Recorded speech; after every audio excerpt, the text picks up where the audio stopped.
joined mediaFORGE as a seasoned executive and entrepreneur. In his role as CEO, Tony oversees all aspects of the rapidly growing business and plays a central role in developing and driving the company's vision. Prior to his involvement with mediaFORGE, Tony founded and managed 2 successful technology startups. Precision Data Link, acquired by the Profit Recovery Group, and also EasyAdit.com. I spoke with him about that before, and he actually did that with a, you said it was with a student, right? Yeah. Business plan competition here. Yep. So those business plan competitions are great, are a great thing. And that was acquired by Y2M, a subsidiary of MTV Networks. In his continuing role at PRG, Tony held a key executive position as Senior Vice President and was responsible for identifying and managing additional acquisitions, including technology and operations integration. And obviously now he's with mediaFORGE, and he's going to talk to us about that today. So let's give him a round of applause as well.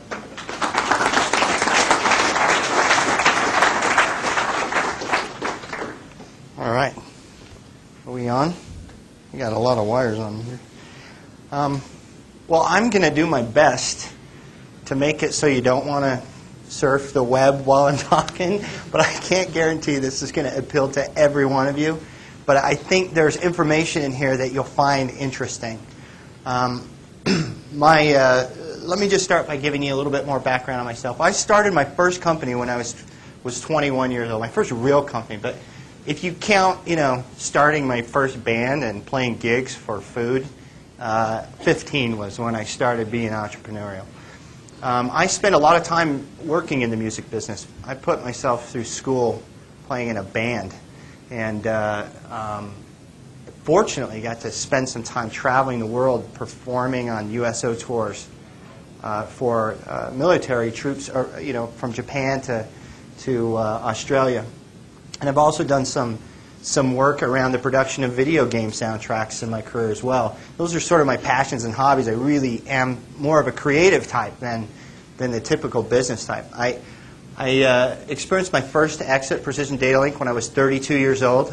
Very successful, fun business, and feel very fortunate at such a ripe age to have had such an education as having sold a business to a public company, spending 2 years there buying up all our competition. It doesn't get any funner than that. Unless you look at mediaFORGE, my 6th startup, and probably the funnest company I've been involved with in my career. So I've seen some very interesting trends since I joined mediaFORGE in 2005, and it's really shaped what mediaFORGE is today. But I want to share with you what I think are some opportunities that, if you're entrepreneurial at all, if you're interested in getting into business, I want to share with you some things that I see happening right now that you might be able to be inspired by and possibly capitalize on yourselves. Well, we know there's been this sort of rapid expansion of social communities, right? Facebook, MySpace, we all know what those are, I'm sure. And we've also seen this fragmenting individual blogs, highly vertically focused websites, and personal profile pages like iGoogle popping up. And these are some of the examples of those sites. I mean, I use Sneaker Obsession as an example because it just typifies that point that there are people who are building websites and businesses around sneaker recommendations. And I think that you could safely say that that means that the web is to some degree starting to fragment. That every day there are more and more individual, highly targeted websites popping up. And it's having an interesting effect on how people use the web. And I'll talk a little bit more about what the impact is. But I had the pleasure of attending a conference and being on a panel, and I was sitting with some of the top emerging technology bloggers. And these guys are geniuses, and they kind of freak me out a little bit, actually, the way they think. But one of the side conversations we had was about how maybe the internet was built backwards. Who was it that decided that, when you log on, you're going to go to a store like you do at the mall, We tried to take what we do in the real world and make it work online, and it worked for a while, but it's not working anymore. So maybe the idea of the internet and the power of the internet is to bring data to you, to bring information to you, the way you want it and where you want it, I think that could be what we're starting to see. And let me show you what I think is proof of that. All right? Maybe it's not proof, but it's an indication that I might be onto something, right? So here's two charts. I pulled these up this weekend. They're from quantcast.com. They track web traffic numbers, right? The top chart is Nike.com. Right? I mean, one of the best brands that you've ever seen, right? I mean, I have a hard time thinking of people who have done better branding than Nike, and the bottom chart is Nordstrom. But one thing these two charts have in common, the web traffic to their destination site is declining. Well, how about Pepsi? Another great brand, right? We all know Pepsi. They put a lot of money into branding. Their destination site traffic is dropping off. And how about Quicksilver? Lifestyle brand that has been very aggressive in branding, also dropping off. So I think it's safe to assume that internet traffic overall is on the increase. So how can it be that these great brands are losing traffic? Where is it going? Well, that's Facebook, right? And that's Blogger. Right? So if you're familiar with Blogger at all, I mean, Blogger is just a huge compilation of individual blogs. And this is my theory, right? I think, maybe it's not just mine, but I mean, this is where I'm going with this, is that I think every time somebody sets up a blog that talks about shoes, it takes away one piece of traffic, one person from Nike, right? So if I create a blog about my marathon training regiment, or maybe the trails I'm going to run on, and 2 or 3 people come to my site and go, that's cool, I think I'm going to read this more often. They might have gone to Nike a year ago or 2 years ago, but now they're coming to see me. And in aggregate, I may only get 10 visits a day, but it's 10 visits that would have gone somewhere else across how many new Blogger accounts being set up every day. That's an interesting trend, fragmenting the web. So maybe, I don't know how familiar you guys are with these types of web trends, so I'll give you some real basic information. Why do people go to these communities? To aggregate, to share information with each other. Within their networks of friends, to connect, interact, and express themselves in creative ways, but more importantly, have conversations, valid conversations, real time, with their friends and networks. They go to the vertically focused sites because they're highly relevant to them. Sneaker Obsession is a great site if I'm interested in sneakers, right? Probably has some information that might be relevant to my search for sneakers. And what is the battle all about? Why does it even matter? Well, it's all about influence. It's all about credibility. It's all about legitimacy. And at the end of the day, it's about influencing our buying decisions. It's about controlling what we think is cool and what we buy. So, I don't know. I think this is pretty cool. But really? Are you telling me that the guy with the website that gets 10 hits a day is influencing buying decisions? Yeah, he is. And I think that's powerful for you, right? At a stage in your career that you might be here learning about business. If I'd have known that 3 years ago, I might have made some different decisions. But now we know, and it's happening right now as we speak. So that's my sort of, hopefully that's, not more information than you're looking for. And I hope you find that interesting. But what do companies do first when they don't have a great solution? Well, they throw money at it. So this is a survey of the media spend, the purchases of marketing online last year through June 2007 versus this year through June. And internet marketing is one of the only ones that's up. It's up 8%.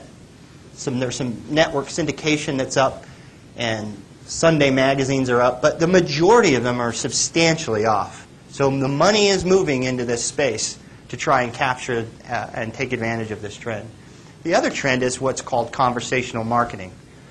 The conversational marketing is just a fancy word for leveraging blogs, widgets, and social media applications like Facebook applications to get your message into these social communities. a great way for a brand to establish itself in those vertical markets is to spend time commenting and participating in those little blogs that have influence. So that's a challenge for them because it's a big job. There's a lot of them. And they're not very well aggregated right now. So you got to go find them, and you got to do deals with those publishers, and you got to participate. But that's called conversational marketing. And 93% of marketers at Fortune 500 companies that were interviewed earlier this year said they had a conversational marketing strategy on their to-do list. And they all shared one thing in common. They had no idea where to start. Now, that may have changed this year. I mean, there's been some real rapid development in this space this year, but the general feeling is we don't know how to do it. We don't know what makes something viral. We don't even know what that means. We don't know how to measure it. And we certainly don't know how to deploy resources to capitalize on it. And this is where my company, mediaFORGE, comes into play. So there's a little bit of background on what I think is happening, and now I'm going to jump into talking a little bit about what I do and why I think what I do is cool. mediaFORGE was founded in late 2005. And being that I'm sort of the entrepreneur type, when I say founded, that means I started working for free in 2005.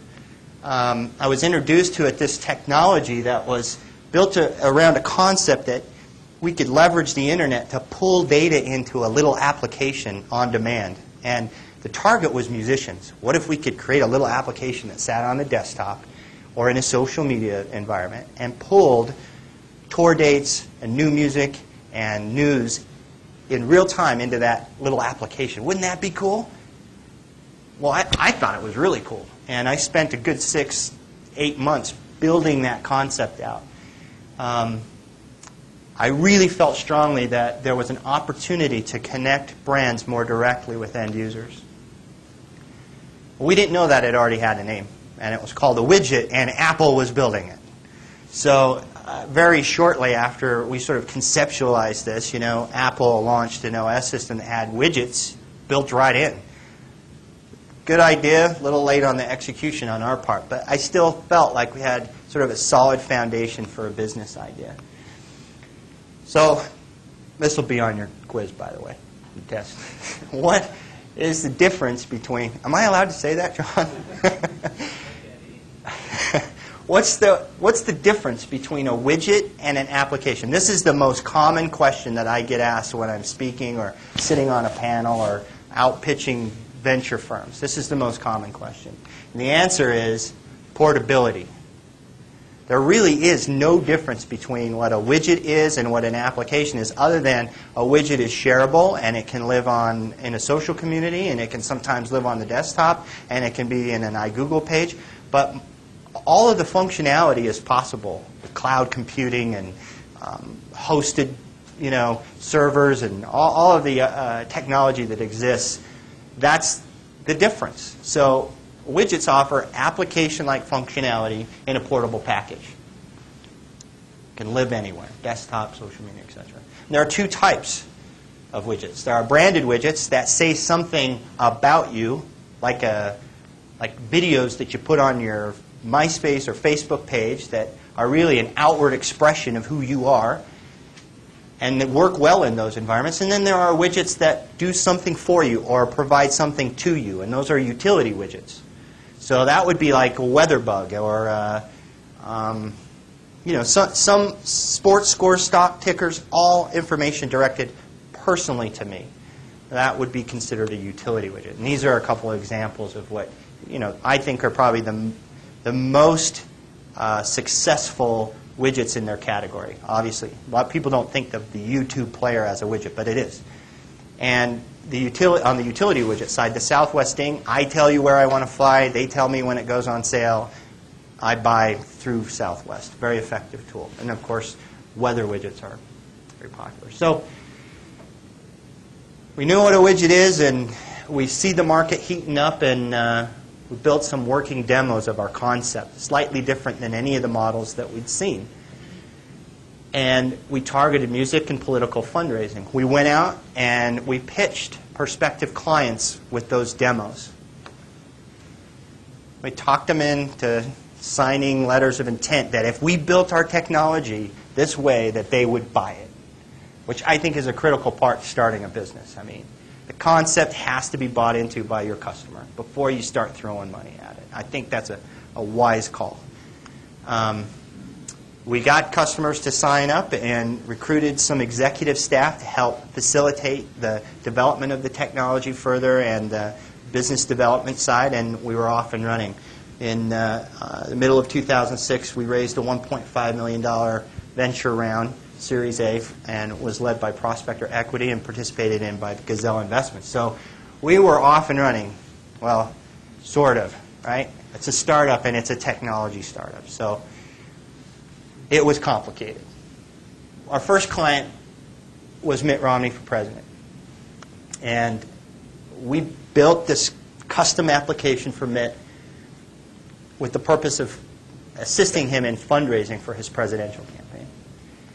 And we launched this application in early 2007. And it was a big milestone for us. We had a product that was live in the market and we were getting paid. We also launched 2 other fundraising widgets about the same time. And we immediately faced some challenges that we had no idea were coming down the pipe for us. And the first being, we very quickly turned into a service business. We were jumping through hoops for the campaign, changing creative, updating videos, making minor modifications to our application, rewriting code, all the things you don't want to do. And that quickly became a problem for us. There's something that we hadn't foreseen as being a potential problem for us because we really were a technology company, or at least we believed we were. The other problem we ran into all the time was the distribution of the widget. We created this really great widget application for several clients, but nobody was using it because nobody knew about it. So we had to help structure email campaigns and promotional campaigns to try and get it in front of people who might be interested in it. And it was not easy, and it wasn't working. And then I had this sort of what I call a sunshine moment. And I actually stole this from a very well-respected entrepreneur who spoke to a small group, and he sort of pitched this concept to me. It's something that I'd heard over and over in my upbringing. It's something you'll relate to, I'm betting, but I'll put a sort of a different spin on it. A sunshine moment is this concept that innovation is driven by inspiration, and inspiration is available to everybody on this planet. Everybody in this room is capable of being an innovator and of creating valuable ideas that move us as a species forward on this planet. And why I call it, or why he called it the sunshine effect, is because that inspiration is readily available just like sunlight is on our planet. It's always there. And your ability to capitalize on that is only relevant to your willingness to listen. Could it be that simple? Well, maybe you've heard this before, but the more you use a muscle, the bigger it gets and the stronger you get. And it's the same with innovation and inspiration. The more inspiration that wherever you believe it comes to this planet to move our species forward, the more you pay attention, the more you're going to get. And the more you take action, the more you're going to get. And that's why I think you see some entrepreneurs do it over and over and over again and have great success because they're listening. And some people have great ideas and never try. You don't want to be that person, I don't think. If you want to be an entrepreneur. You can't be that way. So that's what I call the sunshine effect, right? And I'm sitting in a meeting with clients and executives from my company, and we're talking about these distribution problems, and I had a sunshine moment, right? I was listening, and I cared, and I got the inspiration. Why don't we use banners, silly little banner ads, as a mechanism for distribution for the applications or the widgets that we're developing, right? I mean, everybody's buying banners, running banners. You see them all over the place. What a great way to get them in front of people. Well, it seems simple enough, right? So look, I ran with that. full on, meet with the board. This is what I believe is the right thing for the company. We've got to get out of the service model. And boom, walked across the street to Overstock.com and said, hey, I have a great idea. And guess what? They loved it and said, we'll be your first client. Went up to Park City, talked to Skull Candy. Love it. We'll be your second client. We agreed to do whatever case study, information gathering that you guys need us to do. You build it, we'll use it, and we were off and running again. And that's really how we got to where we are today. The process of building out a technology is far more complicated, and of course it wasn't that simple. In fact, turns out that loading website-like functionality into a box this big with limitations on how much information you can put in there is really challenging. And we spent a good 3 or 4 months and all of our resources thrown at building this widget ad platform out. And the title of this slide is profound because it's true.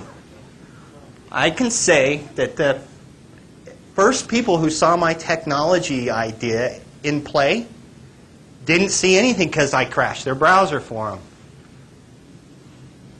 It was very one of those moments where you just go, you know, we're all sitting around watching the computer screen. It's live, you know.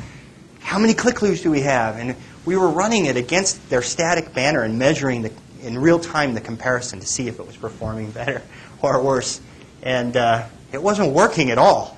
And guys were running around saying, there's no click-through, 0. How can this be? And it was all because we were crashing browsers. So if it came up on your screen, it crashed your browser and you couldn't click through.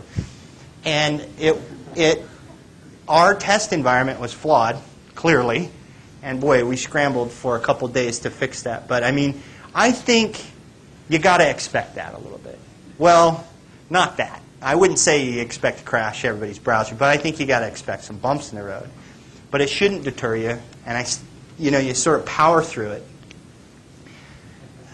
And it turns out that this sunshine thing works for everybody, and I believe that.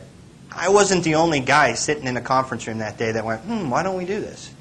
And that became evidence later when Google, Amazon, and several other large companies announced their widget ad platform shortly after we did our test with Overstock and Skull Candy. So yes, the sun does shine in California as well. So I think this might be a great time for me to jump in and show you what it is really I'm talking about in terms of what a widget ad is and how it works and why it's cool and why you should care. So let's see here. The mouse is caught up a little bit here. So I'm going to show you a demonstration of the Skull Candy widget we built during our testing phases. If I can. If the browser doesn't crash.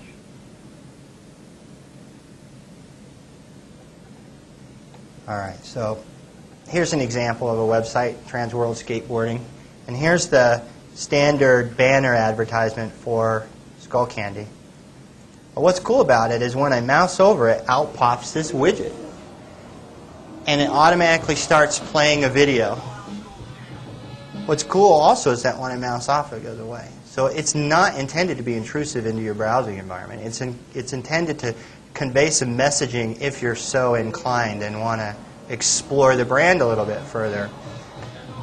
And what made mediaFORGE different right away was, this widget ad has 6 different videos in it. It's got downloadable music tracks in it. It's got slideshows with, music and photos. It's even got downloadable wallpapers that you can put on your desktop and a community art page. You can submit community art to, really, that's a pretty interactive banner ad right there, I'd say. But the most, important thing about it is that you can take it. If you're so inclined, you can take that widget and put it on your MySpace page, put it on your Facebook page, or wherever you like. I'll just show you another iteration of the same sort of idea, same sort of technology.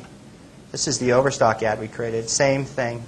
This one's a little bit different. When you roll over this advertisement, the first thing you see is their deal of the day or their daily steal. And they were willing to offer a product at an exclusive price. So we built this widget for them. We pulled this in. It was an exclusive offer that we had negotiated for them to service one every day. And that's what displays itself. You can only get that deal in the widget. And the idea is that if we give them some exclusive offers in the widget, they might be more inclined to take it. So there's a little message over here that says, take this widget and get the offers every day. The other thing that we did that was new, different, and completely outside the scope of what any of the competitors were doing is we went out and scraped the Overstock website in real time. We scraped their clearance items and their top sellers and pulled them into the widget so you could start shopping in real time without leaving the page you're on. And the idea was, if we could get people engaged in your brand without forcing them to make a decision to leave the page they're on before they're ready, maybe they'll enjoy the browsing experience more. Maybe when they do click through, they'll be more likely to buy. Right? I mean, that stands to reason, right? Let me show you one more example. Well, also, the other thing we do, because we are able to scrape the website, I can also search their website in real time right inside this banner ad. And I'll show you one more. So here's the Nordstrom Puma ad that we did. Very simple. Far more simple than any of the others we did. A simple message targeted towards men or women, so very target-oriented, and their video that they created promoting their... So very simple, very useful little applications. All right, so now you know what a banner widget is and what mediaFORGE does for the most part.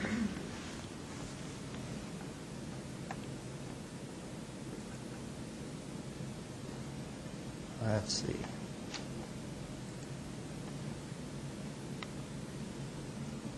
Moving right along.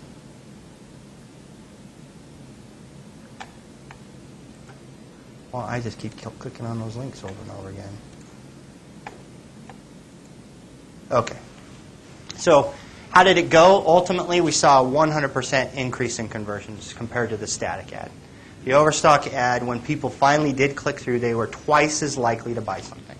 Hey, that's great news for us. You know, we're pretty excited about that. We've since learned that by using some creative targeting techniques, mediaFORGE can get 3 times as many people to actually click through than a static banner as well. So you take those 2 factors and put them together, and you can start adding some real value to brands who are struggling to get their message out into these little vertical communities where these ads are running.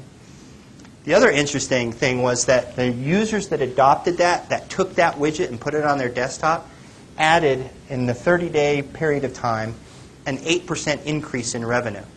So they added an 8% additional revenue, sales revenue, than they could have achieved by ever running a static ad that just ends the day the campaign ends. So the numbers were impressive. Skull Candy was an interesting campaign because the click-through rate wasn't that great, but the grab rate was huge. It was a targeted campaign, but 62% viral grab rates, unheard of.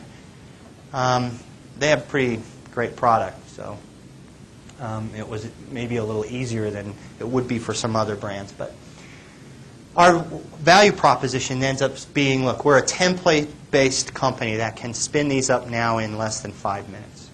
We've got all reusable code. We use your existing video, audio, pictures, any content you got, we'll take it and we'll stuff it in this widget. And you can run it in place of a banner and start being dynamic and interesting in Web 2.0. And that's our value proposition to our clients today.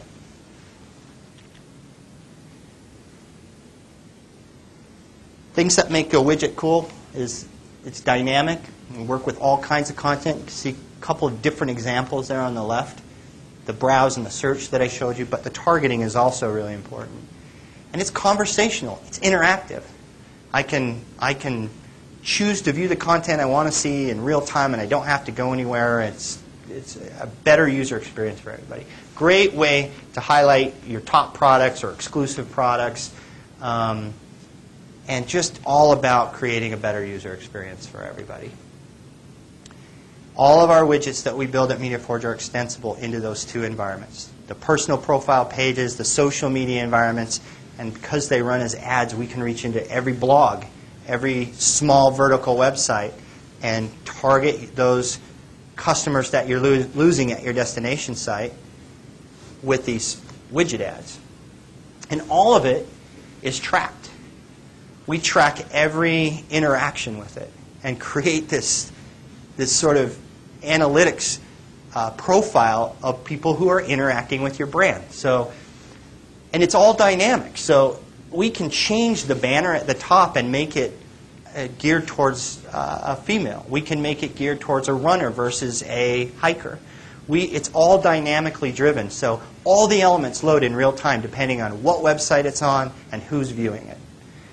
Very powerful targeting. And then we provide this data back to our clients in a web portal where they can look at the interaction rates and impressions and clicks and really understand what it is about their widget and brand that's working in certain environments. And it really is about the data. So we needed a tagline. And we're sitting in this meeting with a client pitching him on this widget ad concept, and she's not getting it. And we've said it like 14 different ways, and she's still not getting it. And I'm with the director of business development at mediaFORGE, and finally he's just a little bit frustrated. He just, look, it's really simple. We've got widgets coming out our ads. And then there was this awkward silence, like, there's something funny about that, I think, or maybe not. We walked out of there and we're like, I think that's the tagline right there. And we came right home and printed it up on shirts and sent them out to all our customers. And that's sort of, I think an example of how, sometimes you just have to be aware of what you're being told and what you're hearing and hear the things that you say yourself. But you don't realize how impactful they are. Sometimes you over-analyze things. Sometimes you over-explain them. It's going to be just so simple, and that's what resonates with prospective clients. So with the tagline in our back pocket and T-shirts, we hired a PR firm and formally launched the mediaFORGE widget ad platform this year in April. So we're still a new company. It's not even 6 months. And we were shocked with the response by the community, the analyst community. TechCrunch, VentureBeat, E-commerce Times, all the analysts that you would hope would pick your idea up and run with it, all did. That couldn't have gone any better for us. And we're very proud of the fact that mediaFORGE is now, I think, widely considered the leader, if not the only real player in this widget ad industry. Yes, Google plays in this space and Amazon plays in this space, but Nordstrom calls us and then calls Google and says, we want you to run the Nordstrom ad unit on the Google network. That's good news when that happens. And so we continue to build up that momentum around our product. The other interesting experience that, I say it's interesting for me, maybe you care, maybe you don't, but in June of 2008, mediaFORGE was invited to give a presentation at a conference called Under the Radar. And Under the Radar is an event that's held in Silicon Valley, and it's an invitation only. 30 companies present in one day. And there are 400 or 500 people that attend. A third of them are VCs, a third of them are industry analysts, and a third of them are business development people from top technology companies in Silicon Valley and across the country, but primarily Silicon Valley. And what an experience. I mean, what an honor to be invited, but also very intimidating. And it was held at the Microsoft campus there in Mountain View. And, it's funny because you give presentations and there's like 6 of you that go at a time. And they have you come in and set up before your hour and a half that the 6 companies present. And you line up your laptops and get them all plugged in and test everything because you've got 6 minutes to pitch, and that's it. And then a 5-minute question and answer, and you're done, right? And you got to get deals done in that time. So you got a message. It's super intense, really fun. But it was funny because I'm sitting in the audience and I'm looking up just as I'm about to go, and there's like 6 or 7 laptops lined up on this table. I'm at Microsoft campus, and every one of them was an Apple. It was like a little Apple family, right? There were little white ones, big silver ones, you know, black ones. And ironically, maybe it's not for Microsoft, but for me I thought it was ironic that one of the prizes that you won, if you won your event, was a bunch of licenses to Microsoft Office for PC. I still got them if you want them in my office, because we're not going to use them over at mediaFORGE. But nevertheless, one of the judges was from Microsoft, and he didn't think it was funny. But it was interesting. I mean, what a great experience as an entrepreneur to stand up and have your ideas, your company, your progress critiqued by, my judges were a gentleman from Microsoft and a gentleman from Google, and then a well-known and respected analyst in Silicon Valley, a blogger and a consultant. And they were brutal, and it was really fun, but we were very fortunate to get through that, and we won both the Audience Award and the Judges Award for having the coolest technology in our segment. And we were super proud of that, and obviously I'm very proud because I'm still talking about it 3 months later. So that opened some doors for us, and now, rather than just Overstock and Skull Candy, we are really starting to flesh out our client list. So I think maybe you do or don't understand the concept of early adopters and crossing the chasm. And mediaFORGE is really a great example of how you go out and you get access and you sell and you close some big brands and prove that your concept can work. And we've been very successful in doing that. We recently signed up Rossignol, and we're really excited to have such a great lifestyle brand as a part of our portfolio. We have some other very important deals in the works too. So mediaFORGE has done a really good job of selling directly into the brands. We've avoided the agencies and we've avoided the networks in an effort to go out and prove our concept. But we know the next stage for us is to build strategic partnerships with large ad networks who already have 400 or 500 clients in their pocket. And that's where mediaFORGE is looking forward now. Expansion, growing, and continuing to innovate.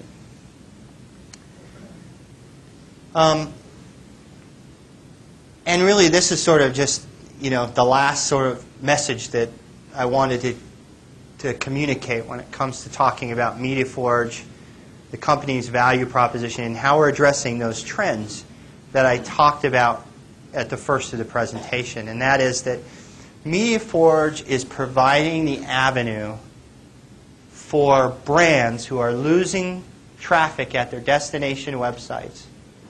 We're providing the mechanism, the technology to enable them to reach into both the social community environments where people are aggregating to share in their personal networks and professional networks, as well as in the form of a banner ad, the ability for them to reach out into these highly targeted, very vertical-oriented websites.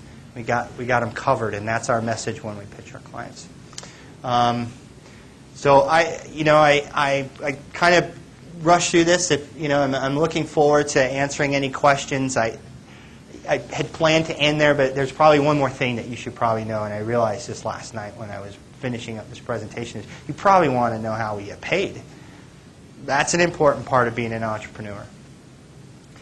mediaFORGE gets paid every step of the way. There's a creation fee that we charge our clients when they sign up to use our technology. We get override when they distribute it through a banner in the form of a supplemental CPM. So if they run a banner campaign, we tack on anywhere from $15 to $1.50 to use our technology. CPM is an industry term, and it really just stands for cost per 1,000 page views. And it's sort of how business has been done when it comes to media buying online. And then more importantly, we tie the majority of our compensation to the performance of the ad. We call it lift. And you'll probably hear that word a lot because as this space heats up and gets more and more competitive and more dollars come online, it's all about taking what you have and making it better. And in the online media space, it's called lift. So if a brand is already seeing a 0.5% click-through rate and we see a 1% click-through rate, then that's our lift. That difference is our lift.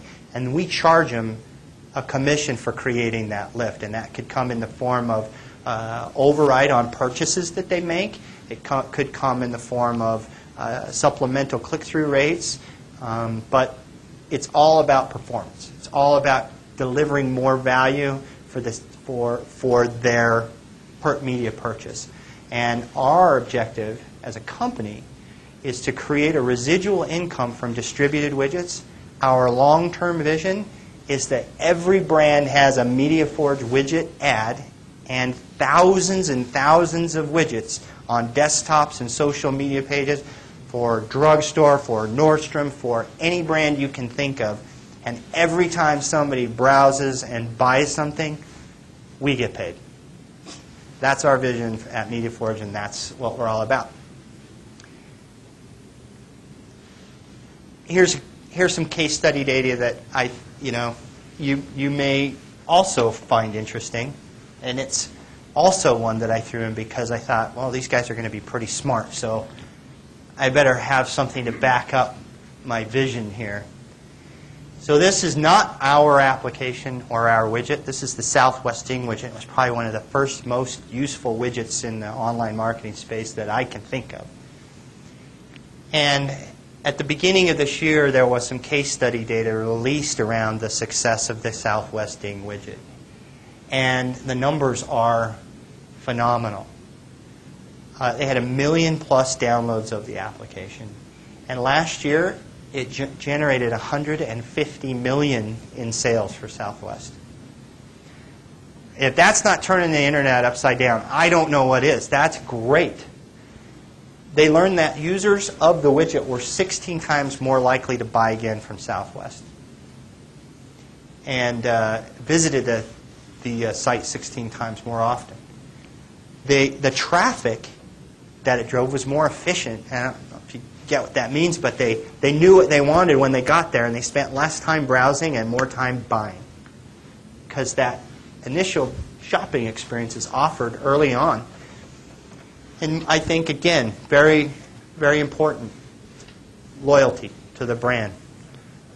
People's first choice became Southwest because they were engaged in the brand. They had a relationship, and it felt like a one-to-one relationship. And that's where I think the value of widgets is in the future. I think that's where brands need to strive to be. Create valuable one-to-one relationships with their customers, create loyalty, and offer value in that way. The internet makes that possible, and it's not being done very well right now. So I think that world is our oyster, and I have no doubt that some of you will be in that space exploring this opportunity and capitalizing on it. At least that's my hope. But thank you for having me. I hope this was helpful. I hope you found it informational and be around, hanging around to answer some questions afterwards. So thanks for having me. Thanks, John. I appreciate the invitation and happy to talk about mediaFORGE. So.